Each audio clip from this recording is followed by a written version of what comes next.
Hey guys, how's it going? This is Natenator.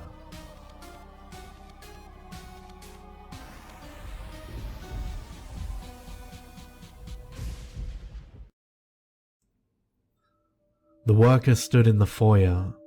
Though dark, there seemed to be nothing strange about the house. It was clean and furnished. There was a faint, underlying scent of mustiness, but there was also a perceptible effort to cover it up. Everything was neatly in its place. Yes, it looked normal enough, he thought, but it didn't look lived in. A flicker of movement caught the worker's eye. He saw that the front door had closed, not all the way, just halfway, gliding on hinges so quiet it would seem they scarcely moved at all. It was enough to jolt the worker out of his reverie. I shouldn't be here, he thought, and he went for the door. But something moved again. Not the door, but something just outside it. There was a flicker and a shudder, and the worker swore he saw something pale flop against the doorframe. Surely that wasn't an arm. Surely flesh could not be such a color. Surely it was the dark and the worker's imagination that made it appear that a barely glimpsed, quasi-human figure with flesh like an earthworm crouched on the porch, shuddering and gibbering. But then it was gone. The worker backed away. He wanted to get out, but not that way. He noticed now that there was light in this house after all. The bare illumination of a candle flame in a nearby doorway. Instinctively, he went toward it, wanting to huddle around the light for protection against whatever was in the dark. He pushed on the half-closed door, and there was indeed a single candle flickering on a table. 4 figures sat around it. 4 people in claw-footed chairs. 4 men and women whose heads turned in unison toward the worker and smiled as their yellowing eyes met his. But the worker was not looking at the people around the table. No. He was looking at what was on the table, next to the candle. He realized, trying to scream. No sound came out. "We have a guest," said one of the men. His voice was neither high nor low, neither young nor old. It was a blank voice. "We were not expecting you. I'm afraid you've already missed dinner." The worker couldn't move. He tried to run, but his legs were frozen.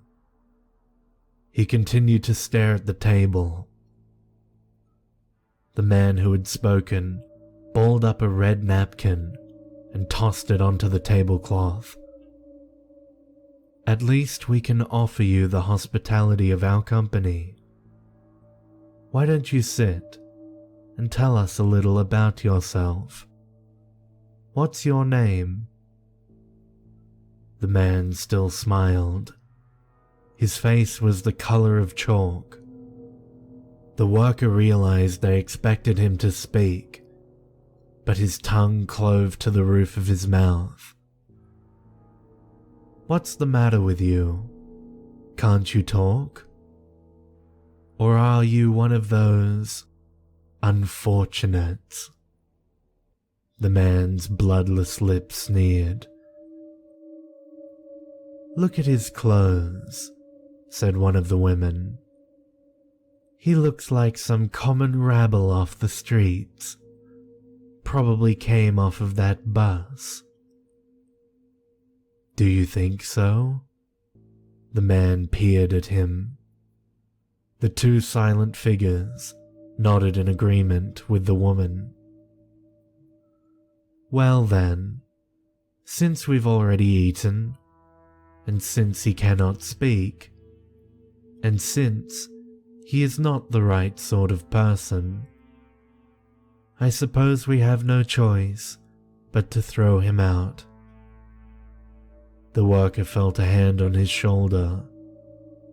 No, he realized, not a hand.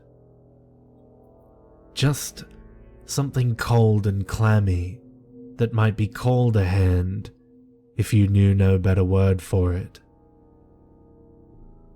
He felt something at his back, a shape that shuddered and shook.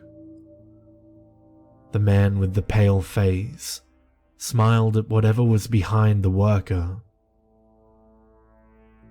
Just in time. Please show this person to the door. The clammy hand squeezed the worker's shoulder. He did not want to turn around. Awful as what he was seeing was, he was sure that whatever was behind him would be worse. But whatever irresistible force first compelled him to get off the bus, and then compelled him to enter this house. The same force, he was now certain, that lured any number of people into these homes each year, never to be seen again, was now telling him to turn around and look at his escort. So he did. And then, mercifully, came unconsciousness. In a way, nothing changed for the worker after that. He still got up the same time each day, still went to his same jobs, still took the same buses, and yes, still passed through the neighborhood each morning. He thought he would be afraid to, but he soon realized that the neighborhood was not the same creature during the day as it was during the night. There was really nothing to fear in the neighborhood by day. Yes, in one sense nothing changed, but in a more important sense, things were never quite the same again. The worker always thought he knew the city the way, like he would have known a brother if he'd ever had one. But now, the city seemed dark and alien, and he began to suspect he did not know it at all. Worse, he began to think he did not even want to. It was not the people at the table who haunted his dreams, nor their bloodless faces, or their long fangs beneath sneering grey lips. Nor was it the shapeless, gibbering thing they called a servant.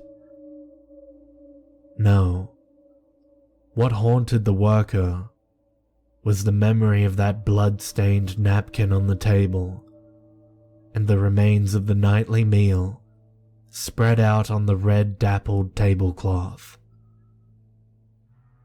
We've already eaten, the pale man had said. Whenever the worker closed his eyes, he glimpsed what lay on that table, and he remembered what was left of its face. And the worker knew that if he had come to that house an hour, or perhaps even 15 minutes earlier, they would never have simply thrown him out. Never have just laughed at him and let him go.